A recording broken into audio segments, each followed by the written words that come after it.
السلام عليكم ورحمة الله وبركاته.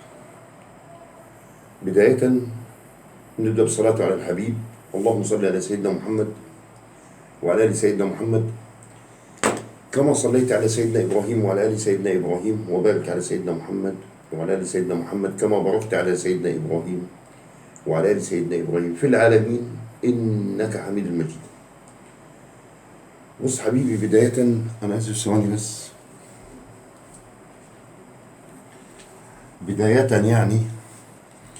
بداية دي الفوطة بتاعت إسلام مهدي، فأنا بقول له إيه؟ ارمي الفوطة كده، خلاص ارميها بقى. هنقول لك لسه الفوطة ما رمناش الفوطة، ارميها بقى. ده رقم واحد يعني. شوف حبيبي، أنا بمرة طلعت قبل ماتش شباب بلوزداد اللي لعبناه هنا، قلت الزمالك هيدب شباب بلوزداد 3. تمام؟ اتعادلنا 0-0. حلو، برغم من التأهل يعني. اتكسفت اطلع اعمل فيديو، والله اتكسفت. ازاي اقول للناس ايه؟ اقول لهم ايه؟ وانا توقع مش الغلطه الكبرى، بس الانسان بيتكسف. فاهم؟ الانسان بيتكسف. ده انا بجيب لك ايه؟ حاجه بسيطه. خد عندك بقى. ليه احنا بقينا نحب الكدابين؟ انا بلاحظ يعني اكثر مشاهدات عشان انت تشاهدني وتشوفني، لازم اكذب ولازم اعمل لك اونطه واقول لك وكده يعني. ليه؟ مش عارف. دي حاجه انا بجد ابتديت استعجب منها. خد عندك، اول حاجه لازم نتفق انا وانت، زملكاوي اهلاوي ان شاء الله من كوالالمبور، نتفق كلنا مع بعض انه بيراميدز اخذ الاهلي ومصنع الكراسي. تمام؟ ده رقم واحد. سجل عندك وارجع للفيديوهات اللي قلت لك اياها. قلت لك يا جماعه في كعب، في حاجه اسمها كعب عالي. محدش مصدق الحاجات دي. قلت لك في حاجه اسمها كعب عالي. انا مره الزمالك ده كان بيلاعب سيراميكا، واحنا كسبنا سيراميكا 4-2، وكان المفروض يكسبنا سيراميكا بالماتش ده، سيراميكا تكسبنا بالماتش ده 6. تخيل. بس كان الزمالك كعبه على سيراميكا.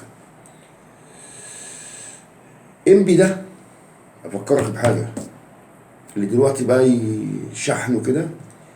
انبي ده اول مره غلب الزمالك فيها اما كان عصام الحضري اللي يجي الزمالك واتغلبنا 3-0.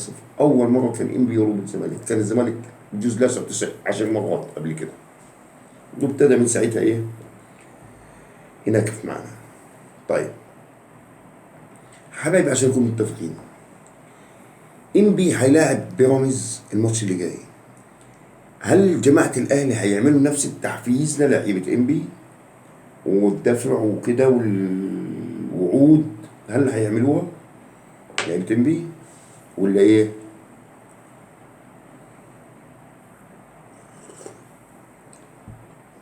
ده سؤال بس أنا. طيب اروح معاك سريعا كده عشان ما تبهرش، بس كلنا متفقين ان بيراميدز خد الايه، وقلت لك الكلام ده وعيد تاني.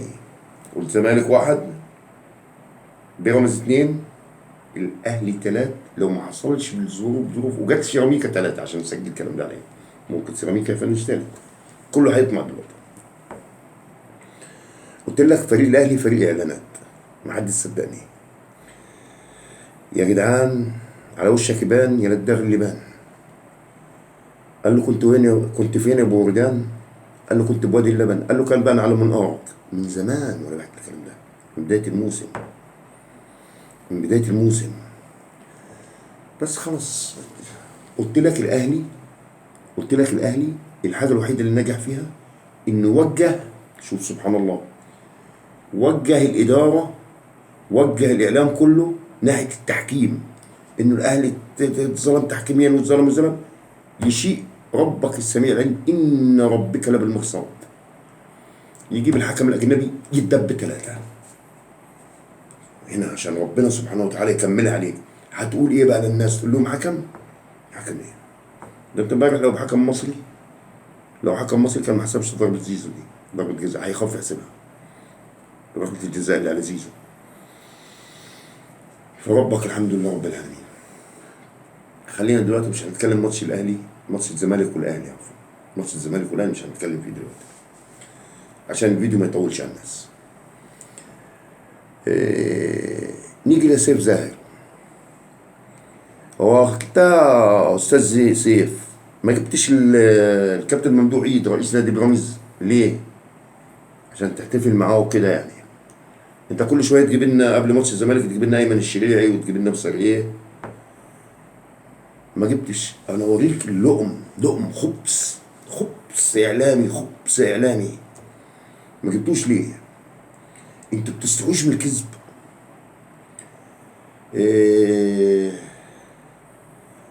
سهام صالح طالعه تقول لك الحكم محمود ناجي،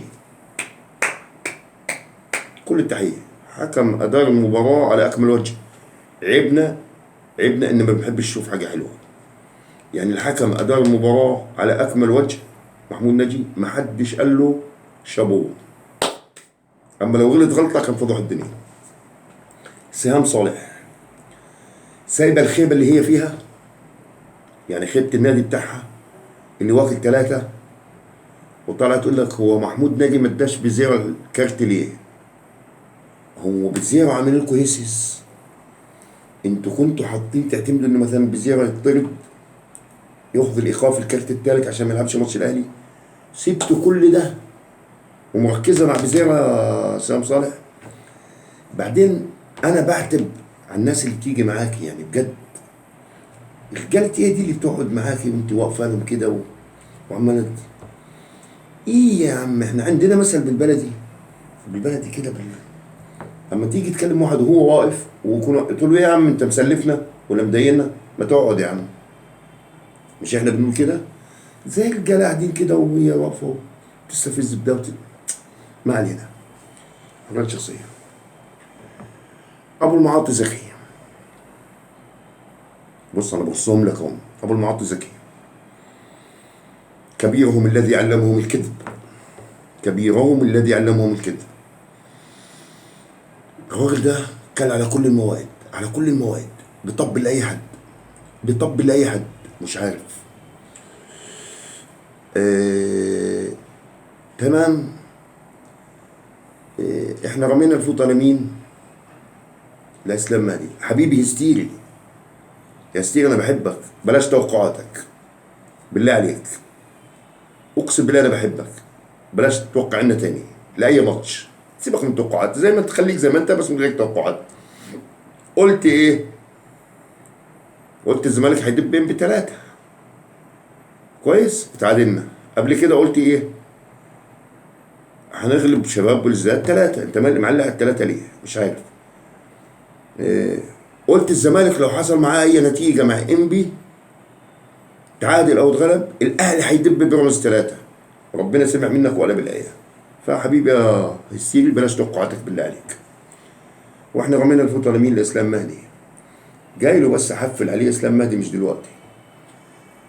تمام. اللهم صل على سيدنا محمد. هنا بقى كل الاعتذار للكابتن معتمد جمال. يا جماعة طلع الكابتن اسماعيل يوسف، تمام، وطبعا الكابتن تجانا مصدق نادي الزمالك وكلنا عارفين الكلام ده، والكابتن أسامة نبيه، وقال لك انه الكابتن معتمد كان مضطر مجبر اخاك لبطل انه يلعب بالتشكيله دي. بقول لك كان في عنده 4 لاعبين او 5 مهددين بالاصابه ومن ضمنهم عمر جابر. واحنا بنعتذر يا كابتن معتمد، وبرضه عشاننا فيك كبير، معلش يا كابتن معتمد، انت اللي وصلتنا للمرحله دي، انت اللي عشمتنا بالدوري وعشمتنا بالكونفدراليه، احنا بنتكلم بصراحه، بكل صراحه يا كابتن معتمد، فما تزعلش، احنا بنحبك وجمهور الزمالك في ظهرك وباذن الله. بس اللي عاوز اقوله لك يا كابتن معتمد، انت لازم باذن الله، لازم تدب الاهلي.